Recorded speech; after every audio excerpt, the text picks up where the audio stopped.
ओम शांति। 14 जुलाई 2022 बाबा के महावाक्य। मीठे बच्चे, सब संग तोड़ मुझ एक बाप से योग लगाओ तो तुम मेरी पुरी में आ जाएंगे। अंतमति सोगति हो जाएगी। प्रश्न: जो साइलेंस की अवस्था में जाने का पुरुषार्थ करते हैं, उन्हें क्या अच्छा नहीं लगता? उत्तर: उन्हें घड़ी का आवाज भी अच्छा नहीं लगता, क्योंकि स्वदेश इनकॉर्पोरियल वर्ल्ड में कोई भी आवाज नहीं है। इसलिए तुम वाणी से परे जाने का पुरुषार्थ करते हो। तुम्हें अशरीरी हो अपने स्वधर्म में टिकना है। बाबा के देश को बाबा सहित याद करना है। गीत भक्तों की फरियाद सुनो। भगवानुवाच: यह है योग आश्रम। तुम यहाँ बैठे हो योग कमाने। यह परमात्मा, तुम आत्माओं से इन ऑर्गन्स द्वारा बात कर रहे हैं। तुम आत्माएं अभी किसकी याद में बैठे हो? आत्मा कहती है, अहम आत्मा ततत्वम। हम सब आत्माएं उस परमपिता परमात्मा की याद में बैठे हैं। यह योग किसने सिखाया? भगवानुवाच: मैं सभी आत्माओं का पिता हूँ अथवा फादर हूँ। मैं इस शरीर द्वारा तुमको योग सिखलाने के लिए टीचर बना हूँ। यह तो सहज समझाते हैं, कहते हैं जब जब अति धर्म ग्लानि होती है तब मैं आता हूँ। यह वही कल्प पहले वाले महावाक्य अति साधारण शरीर द्वारा रिपीट हो रहे हैं। कहते हैं कल्प पहले भी यही महावाक्य उच्चारे थे जिसकी गीता बनी हुई है। तो जब धर्म ग्लानि होती है अथवा अनेक धर्म आए उपस्थित होते हैं और देवता धर्म का एकदम नाम निशान गुम हो जाता है, देवता धर्म वाले अपने को हिंदू कहलाने लग पड़ते हैं। भल पूजते देवताओं को हैं, लेकिन कहलाते अपने को हिंदू हैं। जैसे देवता धर्म के बदले हिंदू धर्म रिप्लेस हो जाता है। इसको कहते हैं धर्म ग्लानि।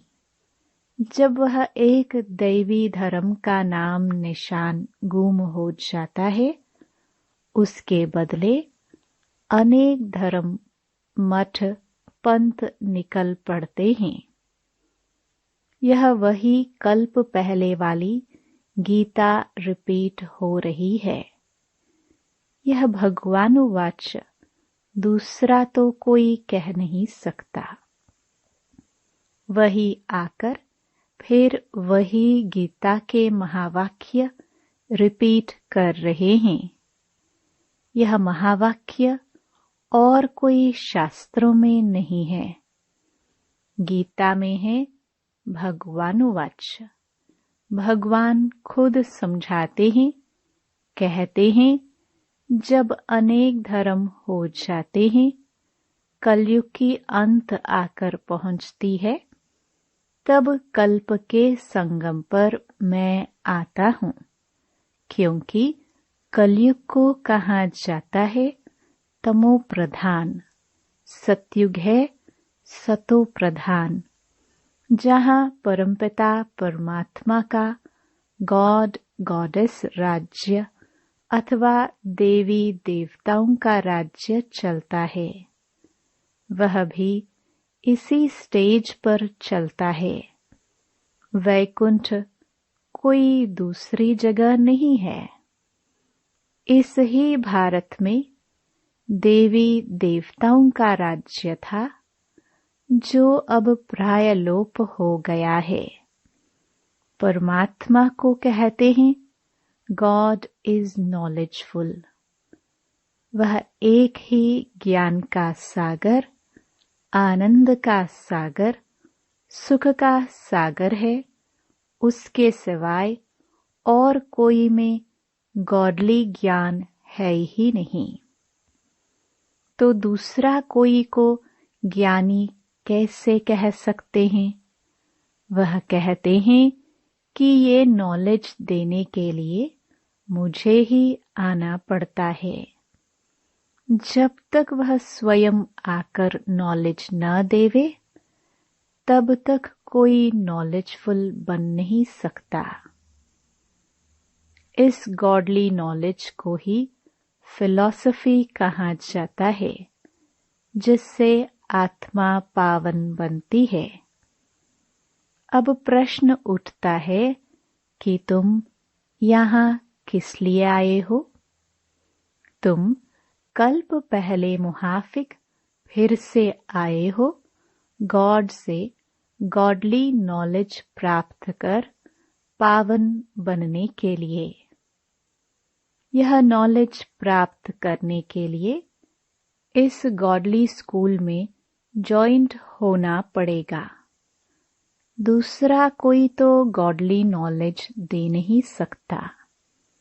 वो कहते हैं हम सब में गॉडली नॉलेज है। कौन सी नॉलेज है?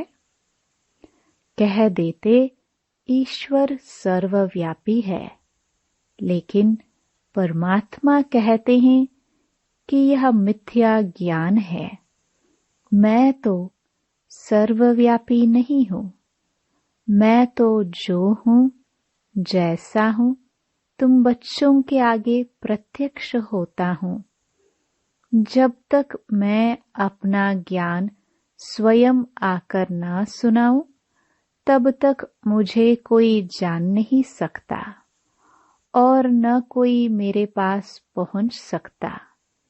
इसलिए मुझे आना पड़ता है और मैं आता हूँ कल्प के संगम पर, बस। और जब मैं आता हूँ तब यह ज्ञान देने वाले डॉक्टर ऑफ फिलॉसफी, साधु, महात्मा बहुत हैं। वह भी यही ज्ञान देते हैं कि हम सब परमात्मा हैं। अब एक तरफ कहते हैं परमात्मा एक है, दूसरे तरफ उन्हों की अनेक मतें। अब किसको मानना चाहिए? उन्हों को गॉड ने तो मत नहीं दी ना। एक तरफ है गॉड की एक मत, दूसरे तरफ इतनी अनेक मतें। तब परमात्मा कहता है इतने सब अनेक मत को खलास कर एक मत स्थापन करने मुझे आना पड़ता है। कल्प कल्प का यह प्रोग्राम मेरा अनादि नोंधा हुआ है। दूसरे किंग आदि का तो 8-10 दिन का प्रोग्राम रखते हैं, लेकिन परमात्मा का तो कल्प कल्प का प्रोग्राम अनादि गीता में नोंधा हुआ है। ब्रह्मा के गुप्त वेश में ब्रह्मा तन में आकर कहते हैं कि मैं वही कृष्णपुरी स्थापन करता हूँ जहाँ होली गॉड गॉडेस, राजा रानी तथा प्रजा होते हैं। तो वह स्थापन कर फिर कृष्ण के रूप में वहाँ जन्म लेते हैं। यह तो बिल्कुल साफ बता रहे हैं बच्चे, अब वही गीता का एपिसोड रिपीट हो रहा है। मौत है सामने, इसलिए सभी संग तोड़ मुझ एक परमात्मा से योग लगाओ तो अंत मते सोगते होगी। तुम मेरी पुरी में आ जाओगे। परमात्मा इस तन में बैठ अपने बच्चों आत्माओं को कहता है, मीठे बच्चे, मैं अपने अनादि प्रोग्राम प्रमाण आया हूँ। अब विनाश सामने है, इसलिए मुझ बाप से योग लगाओ और सभी संबंधियों को भूल जाओ, अथवा सब दीवे बुझाकर एक दीवा जगाओ तो मैं तुमको पापों से मुक्त कर अपने पास बिठा दूंगा। इस तन द्वारा स्वयं परमात्मा बोल रहे हैं। कैसा सहज समझाते हैं। कहते हैं, भल घर में जाकर योग लगाओ। वापस तो सबको जाना है। ऐसे तो नहीं कि सिर्फ बूढ़े जाएंगे, बच्चे बच जाएंगे। देखो, जापान में बॉम्ब छोड़ा तो छोटे बड़े जानवर पंछी सब मर गए, या सिर्फ बूढ़े मर गए? वह तो छोटी रिहर्सल थी। अभी तो बहुत इम्प्रूवमेंट हो रही है। देख रहे हो ना, बॉम्ब्स तैयार है, हिस्ट्री रिपीट अवश्य होगी। तो तुम मुझ परमात्मा को याद करो, दूसरा ना कोई। जैसे मीरा को एक गिरधर ही याद था और सब लोक लाज कुल की मर्यादा छोड़ दी, वैसे ही तुम मुझ परमात्मा को याद करो। दूसरे जो मामा चाचा याद पड़ते हैं, उसका संन्यास करो। यह सब कलयुग के बंधन है। तुम मेरे से योग लगाने से ही मेरे से मिल सकते हो। जब अपने को बच्चा समझे, बाबा से योग लगाए, तब वो खुशी आवे। लेकिन उल्टा योग लगाते तो वह खुशी नहीं आती। यहाँ बहुत आते हैं, कहते हैं हमारा मन वश नहीं होता, वह आनंद नहीं आता। अब आनंद का सागर तो परमात्मा है। उनसे योग लगाते नहीं तो आनंद कैसे आएगा? पास्ट कर्मों अनुसार सबको अपनी अपनी बुद्धि मिली हुई है। इसमें परमात्मा क्या करे? परमात्मा तो सबको इकट्ठा पढ़ाते हैं। कोई तो यहाँ ही पढ़कर फिर पढ़ाने लग पड़ते हैं। कोई तो पहली पोथी में ही मूंझे हुए हैं। तो यह भी बुद्धि का चमत्कार है। क्लास में भी कोई पहला नंबर आते, कोई फेल होते हैं। क्यों? क्योंकि बुद्धि पर सारा मदार रहता है। इसमें परमात्मा क्या करे?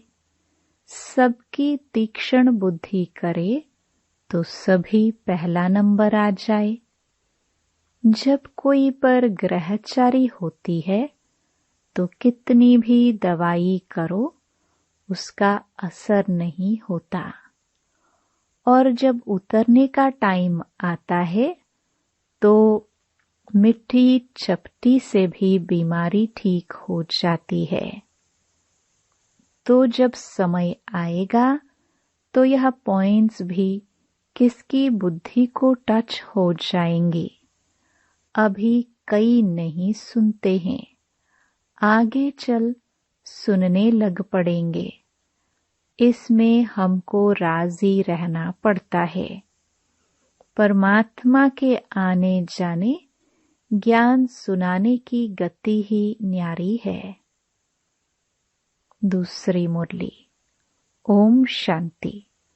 घड़ी का भी आवाज नहीं चाहिए, क्योंकि अभी हमारी वानप्रस्थ अर्थात वाणी से परे अवस्था है। हम वाणी से परे जाते हैं इनकॉर्पोरियल वर्ल्ड, जहाँ आत्माएं रहती हैं, वहाँ वाणी नहीं है। सुप्रीम साइलेंस है, तो इस साइलेंस अवस्था में पहुंचने का पुरुषार्थ करते हैं, इसलिए आवाज अच्छा नहीं लगता। उस स्वदेश में आवाज नहीं होता है, इसलिए वानप्रस्थ अर्थात वाणी से परे जाने के लिए हम पुरुषार्थ करते हैं। वानप्रस्थ का अर्थ ही है निर्वाण देश में जाना, जहाँ हम तुम और सारी दुनिया की सोल्स निवास करती हैं। यह कॉर्पोरियल वर्ल्ड तो है पाठ बजाने के लिए स्टेज, बाकी बिगर पाठ वहाँ स्वीट साइलेंस होम में जाकर निवास करते हैं। यह साकार खेल चलता है आकाश तत्व में, और आत्माओं का देश है महातत्व। वह बहुत दूर देश है। तो जो उस साइलेंस देश से योग लगाए बैठते हैं, उनको घड़ी का आवाज भी अच्छा नहीं लगता। इसको कहा जाता है अपने असली स्वधर्म में टिकना अथवा अशरीरी हो रहना, अर्थात अपने बाबा के देश को बाबा सहित याद करना, क्योंकि अपना बाबा है उस दूर देश का रहने वाला। वहाँ से आता है इस पराये देश में। पराये देश में क्यों आता है? अपनी बादशाही स्थापन करने और गुप्त वेश में आता है। उनका पाठ है इनकॉग्निटो। जैसे तुम्हारा यह पुराना शरीर है, ऐसे मुझे भी पुराने शरीर में प्रवेश कर इस पुरानी सृष्टि का विनाश और नई दैवी सृष्टि की स्थापना करने आना पड़ता है। तो पुराने घर में जो आएगा तो जरूर शरीर भी पुराना लेना पड़ेगा ना। यहाँ नया दिव्य शरीर आए कहाँ से? तो वो भी है इनका पुराना तन, जिस तन से श्री कृष्ण की राजधानी स्थापन करते हैं। तो इनके पास जो आते हैं उनको पहले साक्षात्कार भी उस वैकुंठ का होता है। वैकुंठ की बाल लीला, रास लीला देखते हैं अथवा विष्णु का साक्षात्कार करते हैं, क्योंकि अगर सुप्रीम सोल का साक्षात्कार कराए तो वह समझ नहीं सकेंगे कि यह क्या चीज है, क्योंकि उस बाप का तो कोई को पता नहीं है कि यह कोई परमात्मा है। भल पूजा करते हैं लेकिन जानते कोई नहीं। वो तो कहते हैं परमात्मा सर्वव्यापी है, तो सब परमात्मा हो गए। बाकी शिवलिंग के ऑक्यूपेशन का तो कोई को पता नहीं कि यह हमारा परमपिता है जो आकर स्थापना, विनाश, पालना करने अर्थ 3 रूप धारण करते हैं। वह तो इसी समय आकर अपना ऑक्यूपेशन बताते हैं और कहते हैं, जिसको वैकुंठ की बादशाही का वारिस बनना हो वो यहाँ आकर मेरा बच्चा बने। मैं उनको संपूर्ण निर्विकारी बनाए अपनी राजधानी में ले जाऊंगा। यह आता ही है सभी मैली सोल्स को प्योरीफाई बनाने। इससे प्रकृति भी पवित्र बन जाती है। वहाँ तो सोल्स भी प्योर तो 5 तत्व भी प्योर होते हैं। है ही डेटी वर्ल्ड, तो फिर क्या। इस समय वह डेटीज़म की फिलॉसफी गुम हो गई है। कोई को पता नहीं कि डेटी वर्ल्ड भी यहाँ थी। वो समझते हैं कि ऊपर आकाश में कहाँ देवताएं रहते हैं, लेकिन उनके चित्र यहाँ हैं, हिस्ट्री यहाँ है, तो जरूर यहाँ हो गए ना। यह दुनिया तो सदा चलती रहती है, प्रलय तो कब होती नहीं है। जब विनाश हो जाता तो सभी सोल्स चली जाती है, बाकी दैवी धर्म यहाँ स्थापन हो जाता है। जैसे अनाज होता है तो सब नहीं खाया जाता है, बहुत खाया जाता है, थोड़ा बहुत बचाया जाता है बोने के लिए, नहीं तो बीज कहाँ से आवे। अगर प्रलय हो जाए तो अनाज भी खलास हो जावे, फिर बोने के लिए अनाज कहाँ से आवे जो दूसरा निकले। तो अनाज भी जैसे अनादि है ही तो मनुष्य भी है ही। तो परमात्मा जैसे कुछ बीज बचाए बाकी सबको ले जाते हैं, जिससे फिर सृष्टि की वृद्धि होती है। बाप कहते भी हैं कि मैं अनेक धर्म विनाश कर एक धर्म स्थापन करता हूँ। ऐसे तो कहते नहीं कि मैं प्रलय कर देता हूँ। यह सबका अंतिम जन्म है, फिर मृत्यु लोक में कोई का जन्म नहीं होगा, सब चले जाएंगे।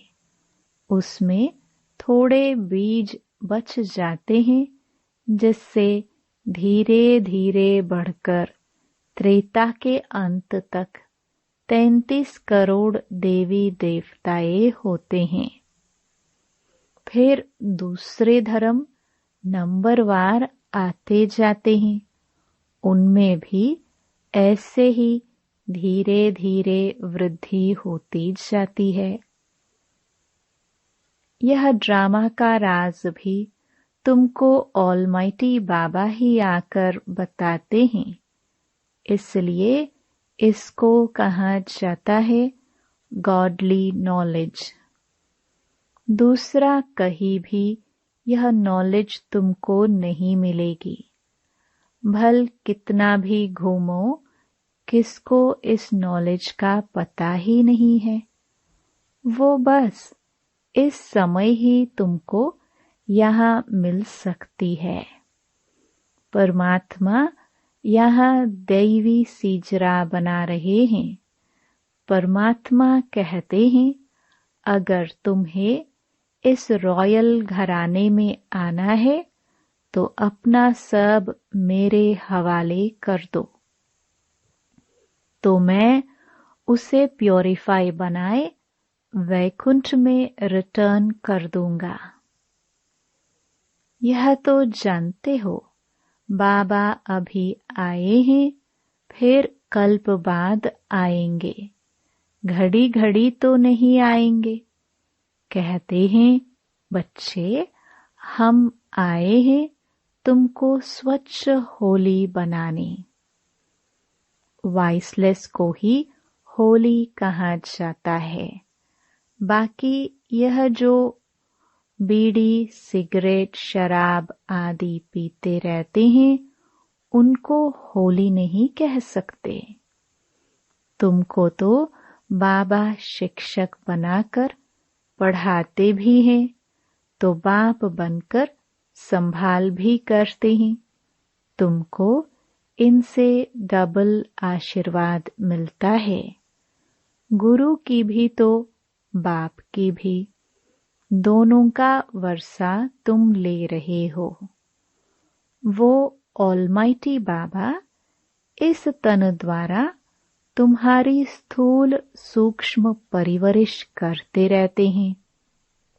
इसलिए कहते हैं कि इसके हवाले कर दो, तो ज्ञानामृत से पवित्र बनाए अपने साथ ले चलूंगा।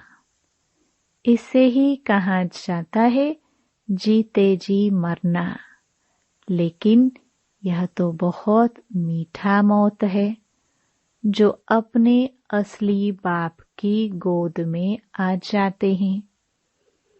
कितना अच्छा समझाए, कितना समझाए, फिर भी कह देते हैं मन मना भव मध्याजी भव। अच्छा, मीठे मीठे सिखिलदे बच्चों प्रति माता पिता बाप दादा का याद प्यार और गुड मॉर्निंग। रूहानी बाप की रूहानी बच्चों को नमस्ते। धारणा के लिए मुख्य सार।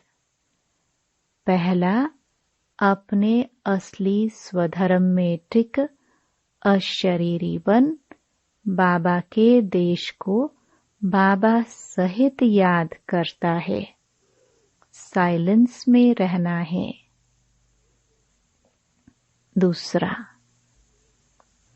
रॉयल घराने में आने के लिए अपना सब कुछ बाप हवाले कर प्योरीफाई बनाना है। वरदान, बाप द्वारा प्राप्त हुए सर्व खजानों को कार्य में लगाकर बढ़ाने वाले ज्ञानी योगी तू आत्मा भव।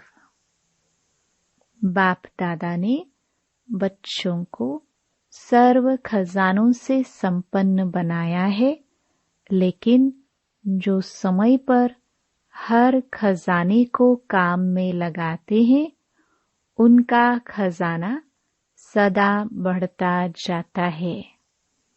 वे कभी ऐसे नहीं कह सकते कि चाहते तो नहीं थे लेकिन हो गया। खजानों से संपन्न ज्ञानी योगी तो आत्माएं पहले सोचती हैं फिर करती हैं। उन्हें समय प्रमाण टच होता है, वे फिर कैच करके प्रैक्टिकल में लाती हैं। 1 सेकंड भी करने के बाद सोचा तो ज्ञानी तो आत्मा नहीं कहेंगे। स्लोगन, स्वभाव और विचारों में अंतर होते हुए भी स्नेह में अंतर नहीं होना चाहिए। ओम शांति।